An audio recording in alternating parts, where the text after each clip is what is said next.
Assalamualaikum warahmatullahi wabarakatuh. Halo rekanita se-Jawa Barat, Sampurasun. Bagaimana nih kabarnya pada malam hari ini? Apakah baik-baik saja? Kembali lagi dengan saya Siti Saida, tentunya di podcast kesayangan kita bersama, yaitu podcast Tongkrongan Pelajar IPPNU Jawa Barat. Ya, nggak kerasa ya, sekarang sudah masuk tahun baru, tahun 2021. Pastinya kita harus tetap semangat dalam menjalankan aktivitas kita ya, apalagi aktivitas yang positif, yang bisa memberikan manfaat untuk diri kita sendiri, ataupun untuk orang lain ya. Dan pada tahun 2021 ini, meskipun corona masih saja ada ya, padahal kita tuh sudah kangen banget untuk berkumpul bersama IPPNU se-Jawa Barat. Tapi apa boleh buat, kita masih harus tetap menjaga kesehatan, harus tetap mematuhi protokol kesehatan ya. Dan kita berdoa semoga sebelum bulan Ramadan tiba, kita masih diberikan umur untuk menikmati Ramadan tahun ini ya. Dan juga tentunya kita bisa beraktivitas, berkegiatan secara bebas seperti tahun-tahun sebelumnya ya. Amin ya robbal alamin. Oke rekanita, di malam hari ini ada suatu tema yang menurut saya ini temanya cukup menarik untuk dibahas, apalagi di tahun sekarang ya. Di tahun sekarang ini sangat menarik menurut saya ya. Apa sih tema pada malam hari ini? Namun, pada malam hari ini juga tidak kalah menarik, Tongkrongan Pelajar akan mengundang senior yang sangat inspiratif untuk kita jadikan contoh ya. Siapakah beliau? Narasumber kita pada malam hari ini sangat spesial sekali ya, karena mendatangkan dari salah satu senior IPPNU Jawa Barat. Kenapa sangat spesial, dikatakan sangat spesial? Karena menurut saya narasumber pada malam hari ini itu sangat mumpuni untuk membahas tema di malam hari ini gitu. Wow. Iya. Terima kasih banyak. Iya, mungkin saya langsung sambut saja ya Bun. Biasanya sih IPPNU di Tasik selalu akrabnya tuh dipanggil Bunda. Jadi saya untuk podcast malam hari ini panggilnya Bunda aja ya Bun. Baiklah, terima kasih. Iya, mungkin sekilas tentang Bunda Afi Enda Nafila ya.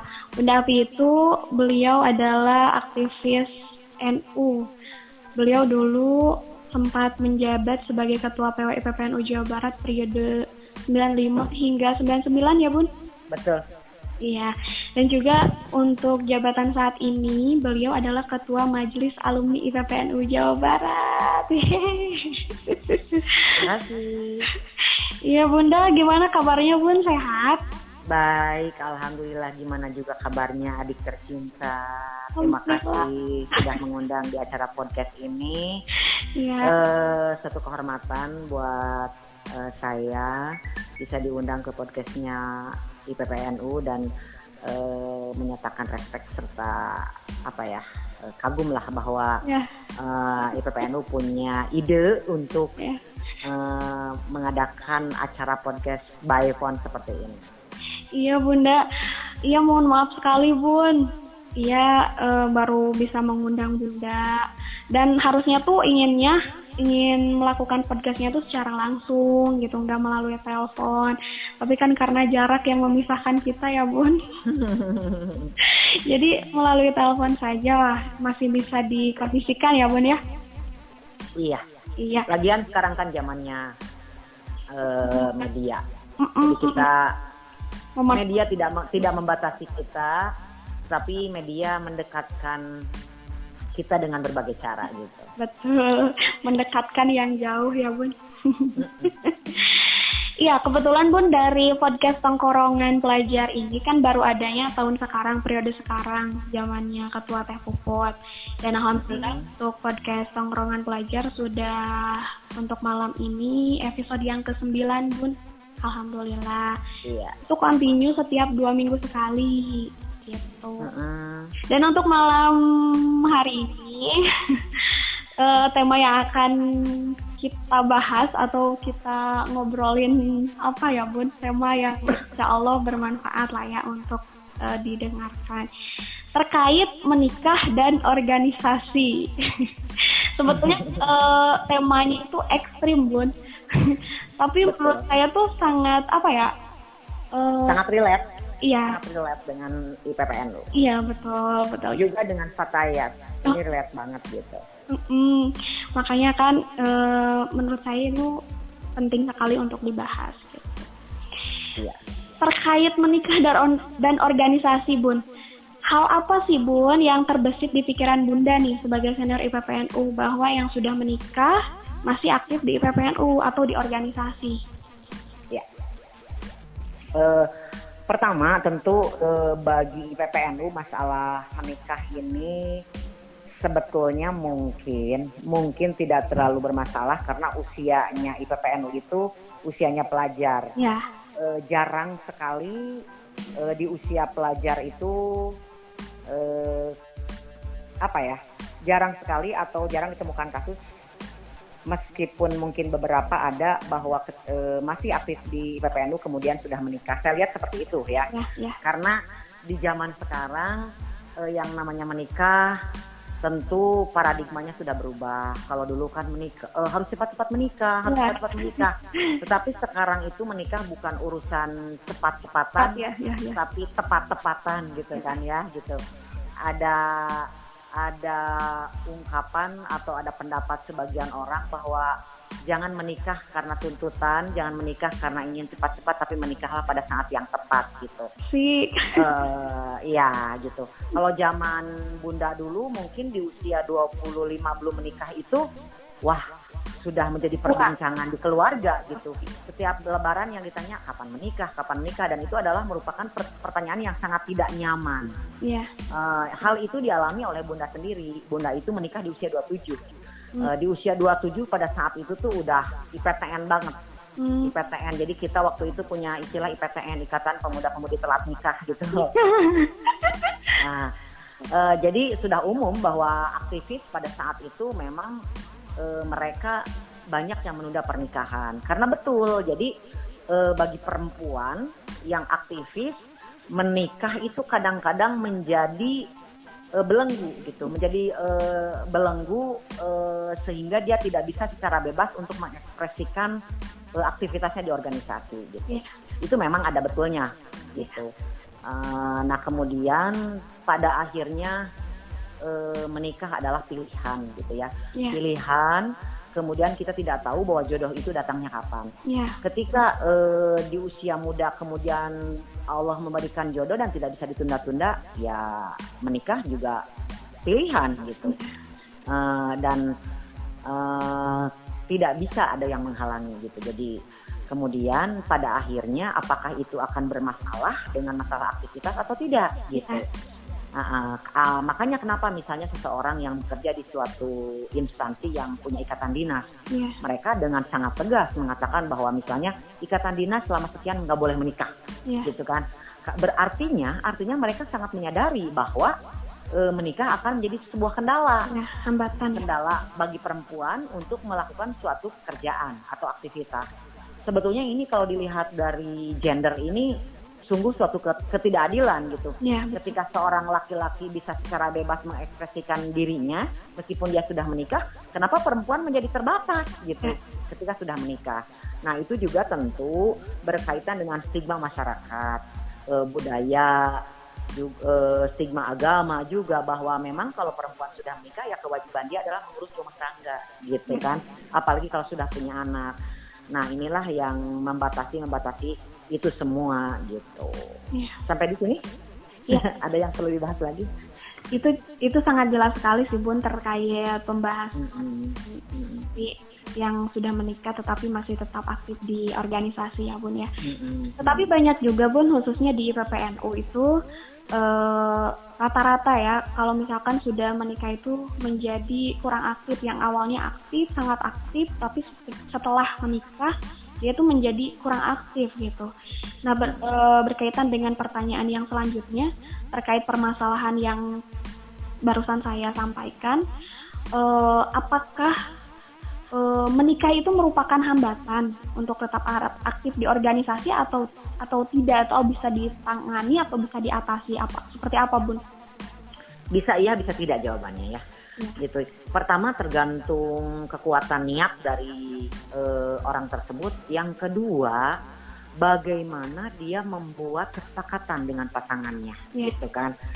Nah, kalau misalnya pasangannya punya kesepakatan yang lebih terbuka gitu ya, lebih terbuka, saling di antara satu sama lainnya, itu tentu tidak akan mengganggu aktivitas, kecuali memang pada saat melahirkan gitu. Ada beberapa contoh teman-teman kita yang memang meskipun misalnya sudah menikah dan kemudian punya anak, itu tidak membatasi. Nah, ini sangat tergantung kepada niat orang tersebut dan kepada pasangannya. Kalau pasangannya tidak keberatan, kemudian dia juga mau saling berbagi tugas, nah itu tidak akan menjadi masalah gitu. Yang akan menjadi masalah apabila pasangannya tidak memahami itu semua. Itu yang akan menjadi masalah.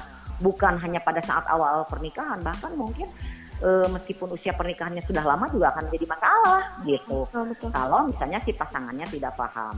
Oleh karena itu, bagi para aktivis IPPNU yang mau menikah, kemudian tetap ingin mempertahankan aktivitasnya, itu tentu di awal itu harus terjadi kesepakatan gitu. Iya. Kecuali memang kalau yang namanya hamil, punya anak, memang perempuan disitulah yang disebut dengan bahwa perempuan itu punya beberapa keistimewaan dibanding laki-laki. Di dalam gender itu kan ada 5 pembeda antara perempuan dengan laki-laki. Pertama, perempuan itu menstruasi, kemudian yang kedua perempuan itu hamil selama 9 bulan. Kemudian dia ada masa nifas, ada masa menyusui gitu kan. Nah, sehingga perbedaan-perbedaan itu mau tidak mau memang akan menjadi sebuah perbedaan. Saya tidak mengadakan hambatan, tapi akan menjadikan suatu perbedaan dalam beraktivitas, baik itu di organisasi maupun di pekerjaan gitu. Nah, oleh karena itu memang diperlukan pengertian yang luar biasa gitu. Makanya karena bagaimanapun juga ini akan menjadi perbedaan bagi ketua atau siapapun yang masih menjabat sebagai ketua IPPNU misalnya. Nah, ini harap menjadi pertimbangan gitu. Mau tidak mau gitu, menjadi pertimbangan bahwa pernikahan ini mau tidak mau karena memang akan menjadi satu pembeda gitu. Betul. Ya, gitu. Iya, jadi menikah itu bukan suatu hambatan ya, Bun ya, tetapi perbedaan. Pembeda aja. Beda ya. Jadi kita masih tetap bisa aktif di organisasi asalkan kita niatnya sudah jelas ya, Bun, arahnya kemana, dan juga mungkin kita juga harus memberikan pengertian terhadap pasangan dan juga teman-teman kita di organisasi. Betul. Ya gitu. Jadi perempuan masih bisa beraktivitas tentu dengan berbagai pengertian dan suasana yang berbeda gitu. Misalnya kalau di Fatayat gitu kan, kemudian masih punya anak, kan tidak ada salahnya ketika anaknya pun misalnya sambil beraktivitas sambil juga dibawa dan lain sebagainya gitu. Nah, inilah yang perlu memang pengertian. Tapi dibatasi waktu, tentu akan dibatasi waktu gitu. Tetap akan menjadi perbedaan, tetap. Dan inilah yang menjadi salah satu faktor di Fatayat. Karena kalau di IPPNU itu usianya misalnya sebagian banyak masih mahasiswa, masih pelajar, masih belum menikah. Kalau misalnya di Fatayat usia segitu itu seorang ibu muda yang punya anak kecil dan lain sebagainya, dan itu akan membuat perbedaan. Ya, makanya tuh Bun suka mikir gitu. Kenapa yang teteh-teteh yang di Fatayat beliau udah menikah, punya anak, tetapi masih bisa menyempatkan untuk tetap aktif di organisasi. Tapi berbeda halnya dengan IPPNU, rata-rata memang sangat sulit sekali kalau misalkan IPPNU yang sudah menikah untuk meluangkan, apalagi kalau misalkan sudah punya anak gitu. Pasti selalu ada aja alasan-alasannya tuh. Kayak gitu Bun kalau di IPPNU tuh. Itu lebih ke komitmen. Oh iya benar. Pertama ya komitmen dari orangnya sendiri bahwa karena yang paling kuat adalah niat gitu dan komitmen. Meskipun sudah menikah dan punya anak, kalau memang komitmennya kuat, niatnya kuat, ya bisa saja dia aktif gitu, meskipun mungkin secara jam waktu akan berbeda gitu. Betul. Dan satu lagi pokoknya pengertian dari pasangan itu yang harus banget menjadi syarat utama gitu. Modal paling penting itu kalau misalkan sudah menikah, supaya kita tetap bisa aktif di organisasi itu ya. Komitmen dari suami, pengertian dari suami ya Bun. Apalagi aktivitas di organisasi itu kan kebanyakan di Sabtu Minggu. Iya. Nah, itu yang membuat jadi sulit itu, di mana Sabtu Minggu adalah waktu keluarga gitu. Yeah. Misalnya bayangkan saja kalau misalnya pasangannya itu orang yang bekerja, yang hanya libur di Sabtu Minggu. Ketika waktunya harus bersama-sama, ini harus misalnya berkegiatan di organisasi itu yang akan menjadi sulit. Makanya di organisasi pun perlu menyediakan waktu yang bukan di hari Minggu dan Sabtu. Ada kesepakatan waktu dan lain sebagainya gitu. Itu juga yang harus menjadi perhatian bagi organisasi itu sendiri, bagi ketuanya, bagi siapapun gitu, bahwa kita harus juga membuat sebuah rule yang bisa menampung seluruh aspirasi gitu. Artinya ketika ada orang yang, aduh saya Sabtu dan Minggu hari keluarga nih, misal kalau sudah yang menikah, makanya misalnya kegiatannya oke, yang bisa kapan, Jumat siang atau kapan gitu. Kalau di Fatayat mungkin karena anaknya juga sudah agak sedikit besar, bisa dibawa dan lain sebagainya. Nah itu juga kemudian kekuatan dari niatnya, komitmennya, dari pasangannya juga yang pengertian gitu. Itu bisa dilaksanakan. Sangat luar biasa sekali Bun pembahasannya.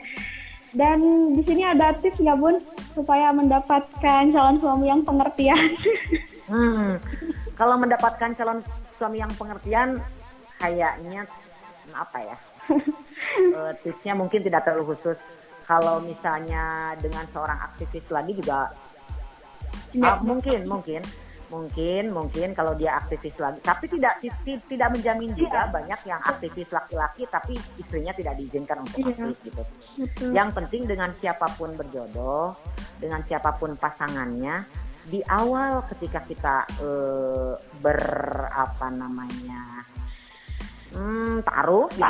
di awal kita berkenalan, di awal kita berkenalan ya harus disampaikan bahwa saya adalah seorang aktivis dan saya punya komitmen ingin tetap beraktivitas, meskipun tentu setelah menikah misalnya saya juga tidak akan meninggalkan tugas-tugas saya sebagai seorang istri.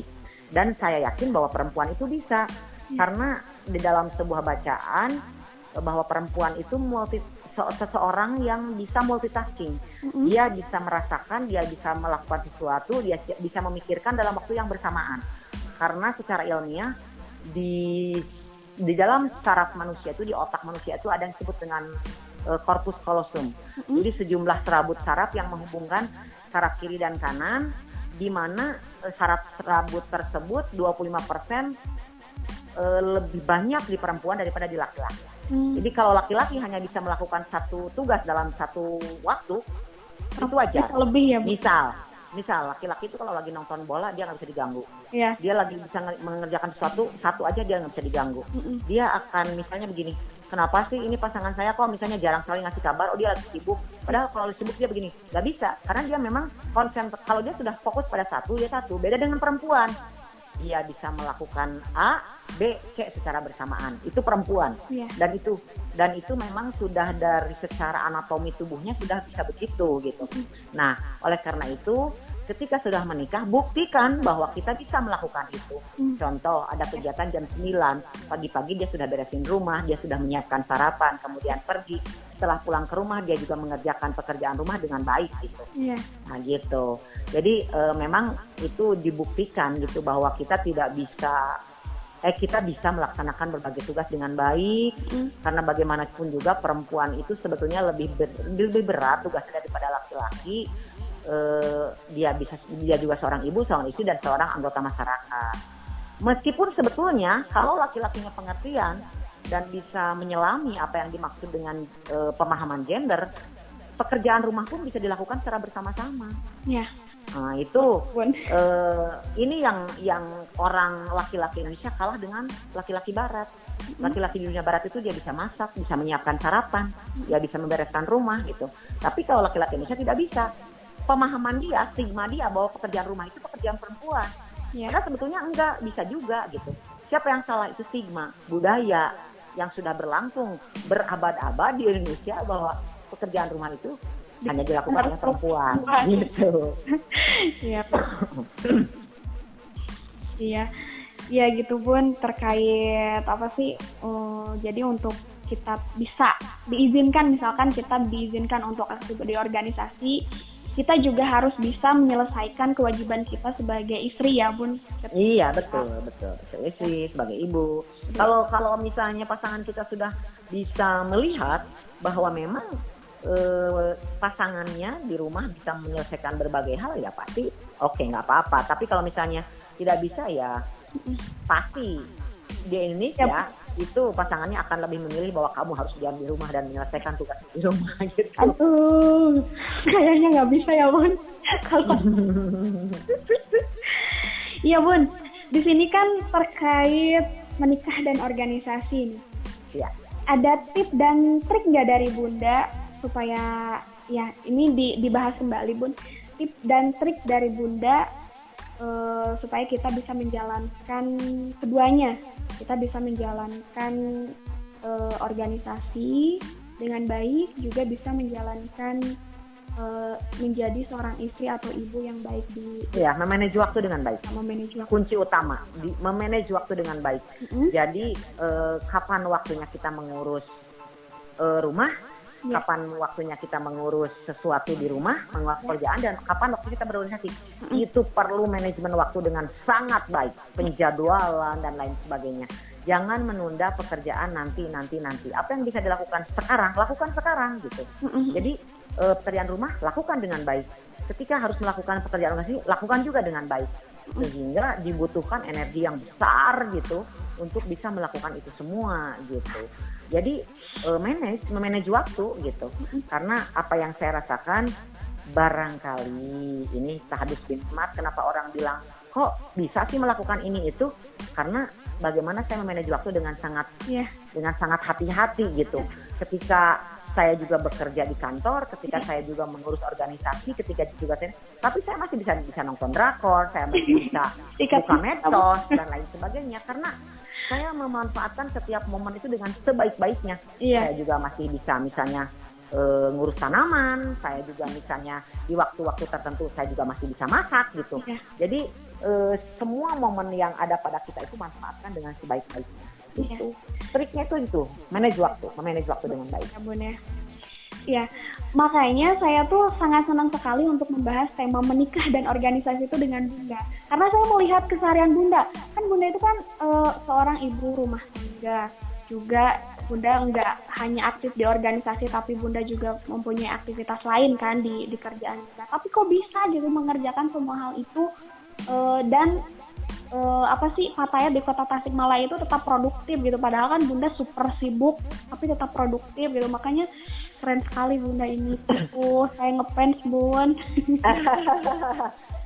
Mungkin di posisi saya sudah agak sedikit lebih enak. Artinya di kantor ketika saya menjadi pimpinan, maka keterampilan yang harus saya kedepankan adalah keterampilan manajerial. Bagaimana saya bisa mendelegasikan setiap tugas dengan baik gitu. Tugas ini saya delegasikan ke siapa, tugas ini saya delegasikan siapa, sehingga saya bisa memanajenya dengan baik gitu. Kemudian di Fatayat sebagai ketua juga bukan berarti bahwa saya harus mengerjakan semuanya, tapi bagaimana saya membuat tim. Di pekerjaan saya harus membuat tim yang baik, yang cekatan. Kemudian di organisasi juga saya harus membuat tim yang baik, yang cekatan gitu, sehingga dengan tim-tim tersebutlah saya bisa menyelesaikan seluruh tugas dengan baik. Di rumah juga saya harus punya tim, gitu kan? Saya juga harus punya tim, di mana suami saya yang harus mengerti, kemudian anak-anak saya juga harus paham gitu. Jadi kerjasama tim intinya gitu. Maka di organisasi pun sebetulnya di organisasi tingkat manapun tidak akan berat apabila kerjasama timnya ini bisa berjalan dengan baik gitu. Jadi kecerdasan seorang pemimpin di organisasi dimanapun itu, ketika dia sudah bisa membentuk sebuah tim yang baik, keberhasilan sebuah organisasi, sebuah pekerjaan apapun itu tergantung dari bagaimana kesuksesan dalam sebuah tim. Sukses itu bukan sendiri tapi tim. Iya, betul. Terkait dengan tim nih Bun, kan untuk membentuk sebuah tim itu kan nggak mudah ya. Di sini cara Bunda untuk membentuk tim supaya kompak itu seperti apa Bun? Supaya bisa memanajerial organisasi tugas-tugas Bunda baik di kantor, di rumah ataupun di... Satu, kita memahami kemampuan teman-teman kita. Jangan pernah menuntut semua orang akan mampu melakukan semua tugasnya. Kita mengenali dulu semua orang. Oh, ini dia itu senangnya A. Oh, ini dia itu senangnya B. Jangan menaruh A di B, jangan menaruh B di A. Gitu. Jadi ketika kita sudah melihat berbagai kemampuan, berbagai minat dari orang-orang yang ada di sekitar kita, maka tempatkanlah sesuai dengan minatnya masing-masing. Yang kedua, komunikasi ya harus baik. Ada sesuatu keterangan yang saya dengar, saya lupa lagi sumbernya dari mana, bahwa perang dunia itu terjadi 70% karena miskomunikasi. Jadi komunikasi harus tetap dijaga, harus tetap berlanjut, apalagi sekarang ada WA, ada Line, ada Telegram, ada inbox, DM dan lain sebagainya. Jadi komunikasi itu sudah bukan lagi sesuatu yang menjadi hambatan gitu. Komunikasi yang terus berlanjut, kemudian koordinasi, selalu koordinasi atas berbagai hal gitu. Jadi ketika semua komunikasi sudah jalan, koordinasi sudah jalan, maka tim tersebut akan menjadi satu tim yang kuat gitu, saling menguatkan, terus kompak, tidak mudah terpancing gitu, tidak mudah terpancing konflik. Ketika tim kita, misalnya tim kita itu A, B, C, D, ketika A berkonflik dengan D, maka kita harus menjadi penengah yang baik gitu. Jadi ya seperti itulah komunikasi yang jalan, kita pandai membaca situasi, kemudian kita mampu menempatkan orang sesuai dengan proporsinya. Iya. Keren sekali Bunda. Gak kerasa Bun, kita ngobrol udah mau 30 menit aja ini Bun. Iya, suatu waktu mungkin kalau misalnya sudah memungkinkan sekali saya berbicara dengan teman-teman semua gitu ya, secara langsung mungkin akan lebih menarik lagi. Ya pasti itu sangat menarik Bun kalau misalkan bisa bertemu langsung ya Bun. Pastinya. Iya, di sini Bun dalam pembahasan menikah dan organisasi, bahwa saya bisa menyimpulkan bahwa menikah dan organisasi itu bukan suatu hambatan, tetapi perbedaan ya Bun, di mana kita bisa meluruskan, mensiasatinya dengan baik. Gitu. Mensiasatinya dengan baik. Kemudian Bun di sini pesan motivasi untuk Bunda sendiri untuk IPPNU Jawa Barat. Gimana Bun motivasi dari Bunda supaya tetap semangat? Motivasinya yang pertama kuatkan niat ya, karena yang namanya di organisasi itu kita bukan bekerja di sebuah perusahaan yang akan mendapatkan benefit yang secara material gitu. Jadi persiapkan semangat yang luar biasa untuk memajukan organisasi. Kedua, terus membaca baik yang tertulis maupun yang tidak tertulis, terus open minded, buka pikiran dan wawasan dalam berbagai hal. Yang ketiganya, kita harus selalu up to date. Ketika kita membaca situasi masyarakat sekarang yang berkembang, kita tentu juga IPPNU harus mengikuti bagaimana kondisi dan situasi yang berkembang pula gitu. Dan saya melihat PW IPPNU Jawa Barat ini sudah cukup dia open minded. Saya lihat pergerakannya juga sudah mengikuti perkembangan ya. Seperti sekarang ada podcast, kemudian dengan tema yang beragam gitu. Kemudian saya juga pernah diundang di live Instagram. Kemudian PW IPPNU Jawa Barat juga pernah ada yang disebut dengan Putri pemilihan duta pelajar. Nah, saya kira itu merupakan hal-hal yang baru yang perlu terus dipertahankan dan mencari hal-hal baru lagi yang memang perlu dikembangkan karena dunia sudah berubah. IPPNU harus mengembangkan diri, tetapi dengan syarat bahwa program-program yang dilakukan itu tidak hanya laku di kalangan muda-mudi NU secara kultural, tapi bagaimana program-program yang dilaksanakan juga dia bisa diterima oleh seluruh lapisan anak-anak muda gitu. Jadi tadi saya baru bicara aja bahwa girohnya sudah giroh NU, giroh Aswaja, tetapi harokahnya, gerakan-gerakan itu dia boleh menyesuaikan dengan perkembangan. Gitu. Think globally, acting locally. Iya, terima kasih sekali Bunda. Sudah untuk saya Fatayat Jawa Barat ya. Dan pesan terakhir bahwa setelah kita selesai di IPPNU jangan lupa bahwa karena ini pengkaderan, seluruh alumni IPPNU itu harus bisa meneruskan aktivitasnya di Fatayat gitu. Karena saya melihat bahwa alumni IPPNU ini cukup mumpuni dan cukup qualified untuk menjadi penerus di Fatayat. Siap. Terima kasih sekali Bunda sudah sama-sama Bunda. Terima kasih dengan IPPNU Barat.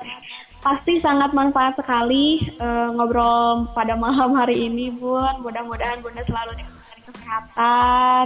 Amin, sama-sama. Ya, selalu diberikan keberkahan ya Bun setiap aktivitas Bunda. Doakan kami Bun supaya tetap semangat, istiqomah. Juga konsisten Bun. Mungkin itu saja Bun dari Tongkrongan Pelajar. Kalau nanti rilisnya malam minggu, mudah-mudahan bisa rilis. Dan juga kami ada Instagramnya Bun, namanya Tongkrongan Pelajar itu. Dan ini juga selalu disiarkan di YouTube IPPNU Jawa Barat. Siap. Ibu. Terima kasih. Terima kasih sekali Bunda. Sama-sama.